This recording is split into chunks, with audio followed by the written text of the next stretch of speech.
અમેરિકામાં ભારતીયોનું સ્વાગત છે. યુએસએમાં ગ્રેજ્યુએટ થતા જ ઇન્ડિયન સ્ટુડન્ટ્સને ગ્રીન કાર્ડ આપવાનું વચન. બાઇડનની ઇમિગ્રન્ટ્સ પોલિસી સામે ટ્રમ્પનું ઇન્ડિયા કાર્ડ. અમેરિકાના પૂર્વ રાષ્ટ્રપતિ ડોનાલ્ડ ટ્રમ્પે અમેરિકન કોલેજોમાંથી સ્નાતક થયેલા વિદેશી વિદ્યાર્થીઓને ગ્રીન કાર્ડ આપવાનું વચન આપ્યું છે. એક પોડકાસ્ટમાં ટ્રમ્પે કહ્યું હતું કે આ પગલાંથી ભારત અને ચીન જેવા દેશોના પ્રતિભાશાળી વિદ્યાર્થીઓ અમેરિકામાં રહી શકશે. ટ્રમ્પને પૂછવામાં આવ્યું છે કે શું તેમણે વચન આપ્યું હતું કે જ્યારે તેમની સરકાર બનશે ત્યારે તેઓ ટેક કંપનીઓને ભારત જેવા દેશોમાંથી પ્રતિભાશાળી લોકોને નોકરી પર રાખવામાં મદદ કરશે. એના પર ટ્રમ્પે કહ્યું, હું આ કરવા માંગુ છું અને કરીશ પણ.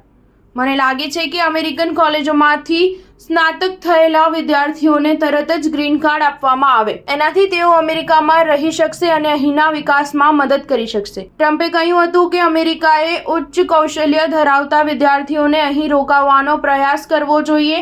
તેમની યોજનાઓથી દેશને ફાયદો થશે. તેઓ એવા ઘણા લોકોને ઓળખે છે જેઓ અમેરિકાથી ગ્રેજ્યુએટ થયા છે પરંતુ તેમની પાસે ગ્રીન કાર્ડ ન હોવાથી તેઓ અહીં રહી શક્યા નહીં. પછી તેઓ પોતાના દેશમાં ગયા અને ત્યાં અબજોપતિ બની ગયા. ગ્રીન કાર્ડ એ અમેરિકામાં કાયમી રહેવાનું કાર્ડ છે. જો ટ્રમ્પ આ યોજનાનો અમલ કરશે તો વિશ્વભરના પ્રતિભાશાળી વિદ્યાર્થીઓ અને કુશળ કામદારો માટે યુએસની નાગરિકતા મેળવવી સરળ બની જશે. બાઇડનની યોજના અનુસાર જે લોકો ડંકી રૂટ્સ પર ગુપ્ત રીતે અમેરિકા પહોંચ્યા છે તેમને પણ અમેરિકન નાગરિકતા મળશે. ટ્રમ્પ આવા લોકોને અમેરિકન નાગરિકતા મળવાનો વિરોધ કરે છે. ટ્રમ્પે બાઇડન સરકાર પર ગેરકાયદે ઇમિગ્રન્ટ્સને રોકવામાં નિષ્ફળ રહેવાનો આરોપ લગાવ્યો છે. 4 News 7 હંમેશા સચ્ચાઈની સાથે.